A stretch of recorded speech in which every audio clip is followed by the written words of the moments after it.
बनाने का कोई ख़ास उद्देश्य नहीं है, एक साधारण उद्देश्य है कि कैसे कभी कभी सिस्टम बहुत लाचार हो जाता है और उसका खामियाजा हमें भुगतना पड़ता है।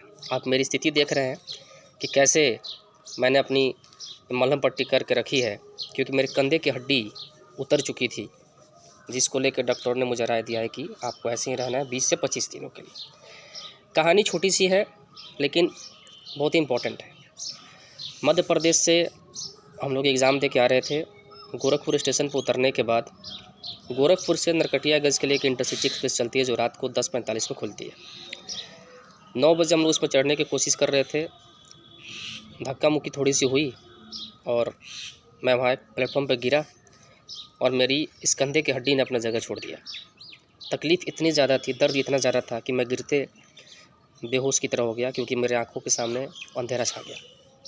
फिर मेरे लोगों ने उठाया बैठाया ट्रेन में, लेकिन हड्डी ने अपना जगह छोड़ा था तो दर्द इतनी ज़्यादा थी कि मैं उसे बर्दाश्त नहीं कर पा रहा था। फिर मेरे दिमाग में आया कि यह तो स्टेशन एशिया का सबसे बड़ा प्लेटफॉर्म है, यहाँ तो मेडिकल इमरजेंसी ऐसे मिल जाएगी मुझे। मैंने तुरंत अपने दोस्तों से कहा कि कृपया करके पुलिस के पास जाइए और मेडिकल इमरजेंसी को लेकर आइए। वे भागे भागे पुलिस के पास जाते हैं और ये सिलसिला 9 बजे शुरू होता है। आप ठीक से समझिएगा। 10-15-20 मिनट बाद पुलिस भी आ जाती है, लेकिन मेरी दर्द इतनी ज़्यादा होती है कि हर मिनट मुझे लगता है जैसे मैं मर जाऊँगा, इतनी ज़्यादा दर्द थी। मैं चिल्ला भी रहा था, हे माँ कर रहा था। पुलिस आती है, फिर उनका अपना प्रोसीजर स्टार्ट होता है। एक पुलिस वाले आप मेरा नाम, मेरा PNR नंबर, कौन से ट्रेन से आया हूँ, कहाँ जाऊँगा, लिख लिया। तो मैंने सोचा चलो ये काम तो हो गया, लेकिन नहीं, फिर एक आदमी और आता है फॉर्मल ड्रेस में, वो भी मेरा नाम नंबर PNR नंबर सेम चीज़ें जो पुलिस वाले ने लिख रखी थी पहले से। तीसरा आदमी भी आता है, वही चीज़ सेम पूछता है और मैं चिल्ला के कहता हूँ कि सर प्लीज़ पहले मेरा इलाज करा दीजिए, फिर जो आप पूछेंगे मैं बता दूँगा। एक डॉक्टर की छोटी सी टीम आती है, बैग में 2-3 गोली वो लोग खिला के और चले जाते हैं। लेकिन हड्डी जब जगह छोड़ी होती है, कोई भी दवा आपका काम नहीं करता जब तक उस जगह पर वापस नहीं जाती। मैं बार बार कह रहा हूँ कि प्लीज़ मुझे ले चलिए, मुझे ले चलिए। दूसरी बात क्या थी कि मैं चलने में सक्षम नहीं था, क्योंकि मेरे हाथ जो था बिल्कुल लूज पड़ गया था, उसको मैंने पकड़ा हुआ था, दूसरे हाथों से सपोर्ट दिया था मैंने।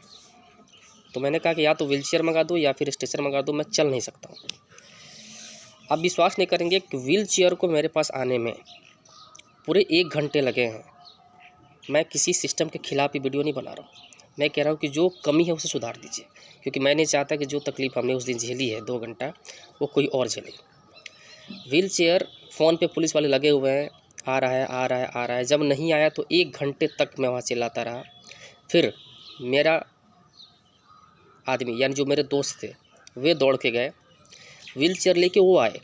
कोई रेलवे का आदमी नहीं था वहाँ व्हीलचेयर लेके आने वाले में। व्हीलचेयर लेके आते हैं, मुझे बैठाया जाता है, फिर मुझे धीरे धीरे गेट की तरफ ले जाया गया। गेट पर जब मैं पहुँचा तो मैंने एम्बुलेंस देखी, तो मेरी उम्मीद जग गई कि चलो अब मेरा दर्द शायद कम हो जाएगा। लेकिन जैसे मैं वहाँ पहुँचता हूँ, क्या देखता हूँ कि एम्बुलेंस वाला मेरे सामने से मुझे देख के एम्बुलेंस लेके चला जाता है। फिर हमारे लोग पूछते हैं कि ऐसा क्यों हुआ, एम्बुलेंस क्यों चली गई? तो वहाँ जो फॉर्मल ड्रेस में आदमी था, जो मेरे साथ पहले भी था, उसने क्या कहा कि नहीं, ये रेलवे की एम्बुलेंस है, इसमें आप नहीं जाएंगे, आपके लिए जिले की एम्बुलेंस आ रही है, अभी आधा घंटा लगेगा उसमें। मुझे भी बड़ा गुस्सा आया, क्योंकि दर्द इतना तेज़ था। और इस सारे दौरान 9 से 10:30 बजे यानी 1.5 घंटे का सिलसिला चला, तब मैं एम्बुलेंस के पास पहुंचा हूँ। 1.5 घंटे लगे हैं मुझे।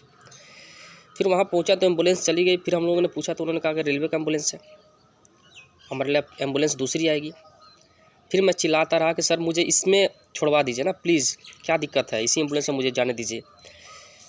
लेकिन कोई जवाब नहीं।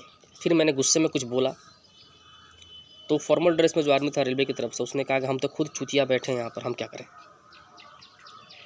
यानी आप खुद सोचिए कि एशिया के सबसे बड़े प्लेटफॉर्म पर एक एम्बुलेंस अवेलेबल नहीं है। यानी अगर किसी की जान आधे घंटे 1 घंटे में निकलने वाली हो तो आराम से निकल सकती है, हम उसे रोक नहीं सकते। मैं ये नहीं कह रहा हूँ कि मेरा ऐसा नहीं है कि ये बीमारी सिर्फ मुझे हुई है, लाखों लोग ऐसे हुए होंगे जो कंधे के लेके बैठे होंगे।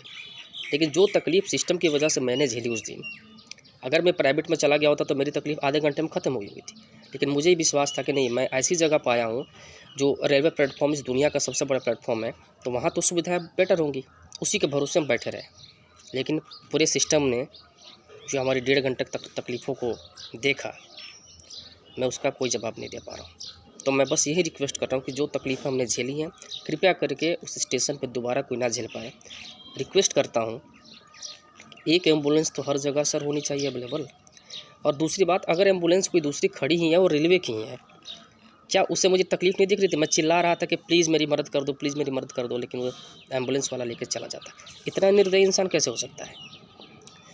फिर मेरे दोस्त ने कहा कि नहीं, यहाँ काम नहीं चलेगा, हमें प्राइवेट में चलना होगा। जैसे ही हमने कहा कि हमें प्राइवेट में जाना होगा, सभी रेलवे कर्मचारी खुश हो गए। हाँ हाँ, कोई दिक्कत नहीं, आप जा सकते हैं। उन्हें ये नहीं लगा कि पिछले 1.5 घंटे से इस आदमी को हमने यहाँ फंसाया हुआ है। तो कम से कम रिक्वेस्ट करते हैं कि भैया रुक जाओ, यहीं पे इलाज होगी, टेंशन नहीं लीजिए आप। नहीं, आप जाइए, कोई दिक्कत नहीं, आप जा सकते हैं प्राइवेट में। उन्होंने खुली छूट दे दी हमें। फिर क्या था, हमारे लोगों ने हमें प्राइवेट हॉस्पिटल में एडमिट कराया, फिर हमारा इलाज हुआ। सिंपल सा सवाल है कि क्या एशिया के सबसे बड़े प्लेटफॉर्म गोरखपुर पे एक एम्बुलेंस नहीं होनी चाहिए जो किसी की मदद कर पाए? बस, बाकी कोई उद्देश्य नहीं है मेरा वीडियो किसी सिस्टम, किसी सरकार के खिलाफ़ नहीं है। बस मैं ये कह रहा हूँ कि जो कमी है उसको देख के अगर हम पूरा कर लें तो हमारा सारा काम हो जाएगा। फिर ये तकलीफ़ कोई और ना झेले। Thank you so much.